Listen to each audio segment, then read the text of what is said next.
70 అండి, ఒక 80 అండి, 150 ఉన్నాయి మేకలు. కరెక్ట్గా లెక్కేస్తే 11 ఉన్నాయండి. ఇది ఏంటో నాకు అర్థం అవ్వాలి. ఏమంటే ఏంటంటే అపోజిషన్ క్యారెక్టర్ నాతో చేయించారు. అసలే పవర్లో లేవు మనకి, 11 వచ్చేసిన ఏం చేయాలండి. వెనక నుంచి వచ్చి పట్టుకుందాం అనుకున్నాను నేను.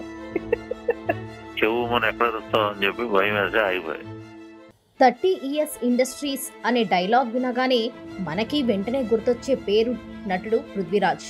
బాపు గారి దగ్గర 12 సంవత్సరాలు పనిచేసి క్యారెక్టర్ ఆర్టిస్ట్గా, నటుడిగా, విలన్గా, కమీడియన్గా ఈ రోజు తెలుగు, తమిళ, కన్నడ భాషల్లో కలిపి 200కు పైగా సినిమాలు చేశాడు పృథ్వీ.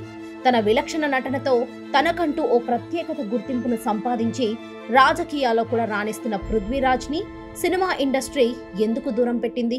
పృథ్వీ ప్రైవేట్ ఆడియోని లీక్ చేసింది ఎవరు? వెనక నుంచి వచ్చి పట్టుకుందాం అనుకున్నాను నేను. చెవు మనం ఎక్కడ వస్తావు అని చెప్పి భయం వేసి ఆగిపోయి. అందుకే టీటీడీ చైర్మన్ గా రాజీనామా చేశాడా? వైసీపీ నుండి బయటకు వచ్చి పవన్ కళ్యాణ్ తో కలవడంలో రహస్యమేంటి? రోజా, అంబటి రాంబాబులతో పృథ్వీకి గొడవేంటి? విశ్వక్సేన్ లైలా మూవీ ఈవెంట్ లో అలా ఎవరు మాట్లాడమన్నారు? పృథ్వీ వల్లే సినిమా ఆగిపోబోతుందా అనే విషయాలను తెలుసుకోవాలంటే ఈ వీడియోని ఎక్కడా స్కిప్ చేయకుండా చివరి వరకు చూడండి. పృథ్వీరాజ్ పూర్తి పేరు పృథ్వీనాయుడు. ఆయన ఆంధ్రప్రదేశ్లోని పశ్చిమ గోదావరి జిల్లా తాడేపల్లిగూడెంలో 1964 ఆగస్టు 6న జన్మించారు. తండ్రి సుబ్బారావు రైల్వే స్టేషన్లో మాస్టర్గా చేసేవారు. అలాగే ఆయన కూడా మోహన్ బాబు, సత్యనారాయణ, ప్రభాకర్ రెడ్డి వంటి వారితో క్యారెక్టర్ ఆర్టిస్ట్గా సుమారు 60 సినిమాలో నటించారు. అయితే తండ్రి చెన్నైలో ఉండి సినిమాలు చేస్తున్న తరుణంలో ఆయన తల్లి దగ్గర ఉండేవాడు. ఇక పృథ్వీ తన విషయానికొస్తే ఇంటర్మీడియట్ వరకు తాడేపల్లిగూడెంలోనే విద్యాభ్యాసం చేశారు. డిగ్రీ పూర్తయిన తర్వాత ఆటగాళ్లకు కేటాయించిన కోటాలో అతనికి ఆంధ్ర విశ్వవిద్యాలయంలో ఎంఏ ఎకనామిక్స్లో సీటు వచ్చింది. ఈ నేపథ్యంలో ఎంఏ ఎకనామిక్స్లో పట్టా పొందారు.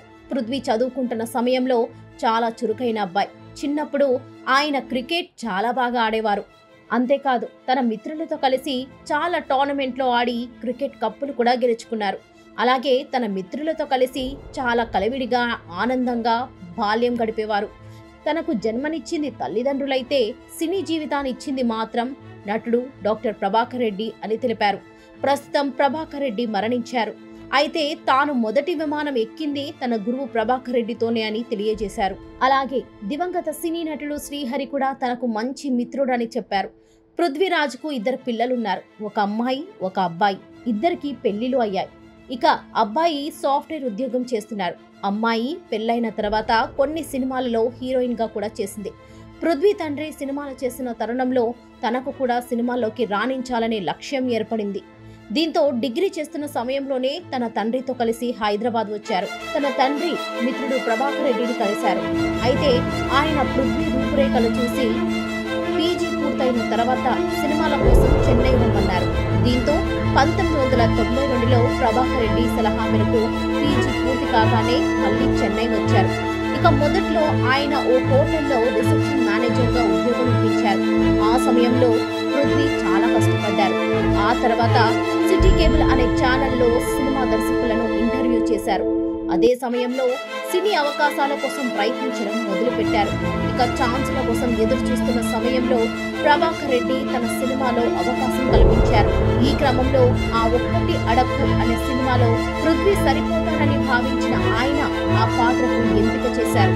అలా ఆ ఒక్కటి అడక్కు చిత్రంలో రావు గోపాలరావు మేనల్లుడిగా పృథ్వీరాజ్ 1986లో సినీ రంగ ప్రవేశం చేశారు.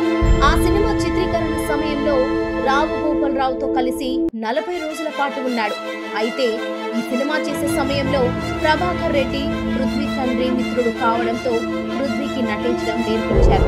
చాలా సలహాలు ఇవ్వడం చేసేవారు. అయితే ఆ ఒక్కటి అడుగు సినిమా తర్వాత వెంటనే ఏమీ అవకాశాలు రాలేదు. చిన్న చిన్న పాత్రలు వచ్చినా అవి కెరియర్కు పెద్దగా ఉపయోగపడలేదు. కొన్ని రోజులు సినిమాలు తనకు సరిపడవని ఇంటికి వెళ్ళిపోయారు. అదే సమయంలో తన తల్లి చనిపోవడంతో కొన్నాళ్ళు కుంగిపోయారు. దీంతో 2 సంవత్సరాల వరకు ఇంటి దగ్గరే ఉన్నారు. ఇంట్లో ఉంటున్న సమయంలో దర్శకుడు కృష్ణవంశీ ఇల్లు వారి ఇంటి దగ్గర ఉండడంతో ఆయనను కలిశారు. అప్పుడే కృష్ణవంశీ సింధూరం అనే సినిమా చేస్తున్నానని తెలియజేశారు. దీంతో తనకు అవకాశం ఇవ్వాలని పృథ్వీ కృష్ణవంశీని కోరారు. అలాగే ఆయన గతంలో చేసిన సినిమా పాత్రలు కృష్ణవంశీకి చూపెట్టారు. తన నటన చూసిన కృష్ణవంశీ తన సినిమాలో ఛాన్స్ ఇచ్చారు. ఈ నేపథ్యంలో సింధూరం సినిమాలో పృథ్వీ ఓ నక్సలైట్ పాత్ర చేశారు. కానీ తన నటనకు పేరు రాలేదు. ఆ తర్వాత దేవుళ్ళు, సముద్రం, గణేష్, నిన్నే పెళ్లాడతా, బాచి, గండికొండ రహస్యం, ప్రేమ ఖైదీ సినిమాలో చేసినప్పటికీ పృథ్వీ మాత్రం ప్రజలకు చేరువ కాలుకుపోయారు. దీంతో ఆయన చాలా ఆవేదన చెందారు. సినీ అవకాశాలు వచ్చినప్పటికీ తనకు పేరు మాత్రం రావడం లేదు. దీంతో బాపు దర్శకత్వంలో ఈటీవీలో ప్రసారమైన సీరియల్లో 7 ఏళ్ల పాటు ఇంద్రుడు, దుర్యోధనుడు లాంటి అనేక పాత్రల్లో నటించారు. ఆ తర్వాత చంద్రలేఖ, ఈడియట్ సినిమాలో చెప్పుకోదగ్గ పాత్రలో చేశారు. ఇక పృథ్వీ సినీ ఇండస్ట్రీకి వచ్చిన 10 సంవత్సరాల తర్వాత 2002లో కృష్ణవంశీ దర్శకత్వం వహించిన ఖడ్గం సినిమాలో చేశారు. అయితే ఈ సినిమాలో 30 years ఇండస్ట్రీ ఇక్కడ అనే ఒక్క డైలాగ్తో ప్రేక్షకుల ముఖంలో నవ్వులు కురిపించారు. ఇక ఖడ్గం సినిమా పృథ్వీకి ప్రత్యేక గుర్తింపు తెచ్చింది. తర్వాత వచ్చిన అమ్మా నాన్న ఓ తమిళమ్మాయి, ఆర్య, పోకిరి, డి, రెడీ, కిక్ వంటి సినిమాల్లో చేశారు. అనంతరం కరెంట్, నమో వెంకటేశ, ప్రస్థానం, పూలరంగడు, దువ్వా, నేనా, ఊ కొడతారా, ఉలికి పడతారా, గబ్బర్ సింగ్ లాంటి సినిమాలో నటించి కమెడియన్ గా పేరు తెచ్చుకున్నారు. ఆ తర్వాత సీతమ్మ వాకిట్లో సినిమాల చెట్టు, సెల్ఫీ రాజా సినిమాలో చేశారు. ఇక లౌక్యం సినిమాలో ఆయన పోషించిన బాయిలింగ్ స్టార్ బదులు పాత్రలో మరోసారి తన నటనకు ప్రేక్షకుల అభిమానం పొందారు. అలాగే బాబు బంగారం సినిమాలో చేసిన పాత్ర కూడా మంచి పేరు తీసుకొచ్చింది. అలాగే చుట్టాలబ్బాయి, జక్కన్న, అత్తారింటికి దారేది, ఎక్కడికి పోతావు చిన్నవాడ, నీలో ఎవరు కోటీశ్వరుడు, ఖైదు నంబర్ 150, కిట్టు ఉన్నాడు జాగ్రత్త, కాటం రాయుడు, మిస్టర్, నిన్ను కోరి, రాజా ది గ్రేట్, పైసా వసూల్, శైలజారెడ్డి అల్లుడు, bluff masters, Vinay Vidheya Rama, game changer వంటి చిత్రాలతో కలుపుకొని దాదాపు 200 చిత్రాల్లో హాస్య నటుడిగా చేసి తెలుగు సినీ ఇండస్ట్రీలో స్టార్ కమెడియన్ గా ప్రత్యేక గుర్తింపును తెచ్చుకున్నారు. తాను సినిమాలు చేస్తున్న సమయంలో మెగాస్టార్ చిరంజీవితో పరిచయం ఏర్పడింది. అలాగే చిరంజీవి తనను చాలా ప్రోత్సహించారని తెలిపారు. చాలా సినిమాలో అవకాశం కల్పించారు. దీంతో చిరంజీవి ప్రజారాజ్యం పార్టీ పెట్టిన సమయంలో ఒక కార్యకర్తగా ప్రచారం చేశారు. ఆ తర్వాత రాజకీయాలకు దూరంగా ఉండి సినిమాలపై దృష్టి సారించారు. ప్రత్యేక రాష్ట్రం ఏర్పడిన తర్వాత సీఎం చంద్రబాబు ప్రభుత్వం ఆంధ్రప్రదేశ్లో అభివృద్ధి చేయడం లేదని భావించిన ఆయన వైసీపీ నాయకుడు జగన్మోహన్ రెడ్డి ప్రత్యేక హోదా కోసం చేసిన పోరాటానికి ఆకర్షితుడయ్యారు. ఈ నేపథ్యంలో జగన్ సమక్షంలో వైసీపీ కండువ కప్పుకున్నారు. అలాగే జగన్ చేసిన పాదయాత్రలో పాల్గొన్నారు. ఆ తర్వాత పార్టీలో జరిగే పలు కార్యక్రమాలకు హాజరవుతూ పార్టీ తరఫున అనేక సేవా కార్యక్రమాలు చేస్తూ అధిష్టానాన్ని ఆకర్షించారు. ఈ నేపథ్యంలో వైసీపీ పార్టీ రాష్ట్ర కార్యదర్శిగా కూడా పనిచేశారు. ఆయన 2020లో టీటీడీలోని ఎస్వీబీసీ చైర్మన్ గా కూడా కొంతకాలం పనిచేశారు. అలా పనిచేస్తున్న టైంలోనే ఆయన ఒక అమ్మాయితో నిన్ను వెనుక నుండి వచ్చి వాటేసుకుంటా అని ప్రైవేట్ గా మాట్లాడిన ఆడియో ఒకటి బయటకు లీక్. ఆ ఆడియో అప్పట్లో ఒక రేంజ్ లో వైరల్ అయింది. వెనక నుంచి వచ్చి పట్టుకుందాం అనుకున్నాను నేను. చెవు మన ఎక్కడ చూస్తామని చెప్పి భయం వేస్తే అయిపోయింది. దాంతో పవిత్రమైన టీటీడీలో పనిచేస్తూ ఏంటి పనులు అని అందరూ పృథ్వీని విమర్శించడం మొదలుపెట్టారు. దాంతో ఆయన టీటీడీలో ఎస్వీబీసీ చైర్మన్ పదవికి రాజీనామా చేశారు. ఆ తర్వాత కొంతకాలానికి పృథ్వీ గారు వైసీపీ నుండి బయటకు వచ్చేసి జనసేన పార్టీలో చేరి అప్పటి నుండి జగన్ ని విమర్శించడం మొదలుపెట్టారు. పవన్ కళ్యాణ్ బ్రో మూవీలో కూడా మాజీ మంత్రి అంబటి రాంబాబుని ఇమిటేట్ చేస్తూ డాన్స్ చేశారు. దీని గురించి పృథ్వీని మీడియా వారు అడగగా అసలు తనకి అంబటి రాంబాబు అనే వ్యక్తి తెలియదని, తెలియని వ్యక్తిని ఎలా ఇమిటేట్ చేయగలనని మరోసారి వార్తల్లో నిలిచారు.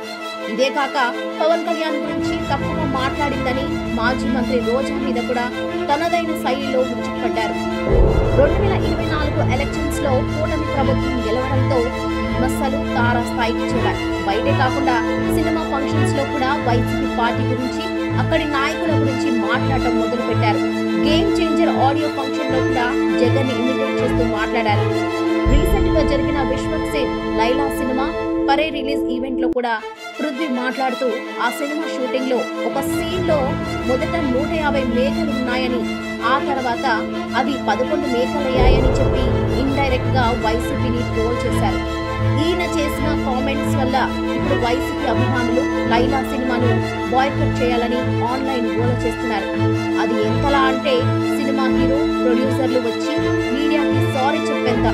దీనివల్లే అన్నట్టు పృథ్వీరాజ్ గారు హై బీపీతో ఈ రోజు హాస్పిటల్లో చేరారు. ఆయన ఆరోగ్యం త్వరగా కుదుటపడాలని మనమందరం కోరుకుందాం. చూశారు కదా ఫ్రెండ్స్, పృథ్వీరాజ్ గారి మీద మీ అభిప్రాయాన్ని కామెంట్స్ లో తెలియజేయండి.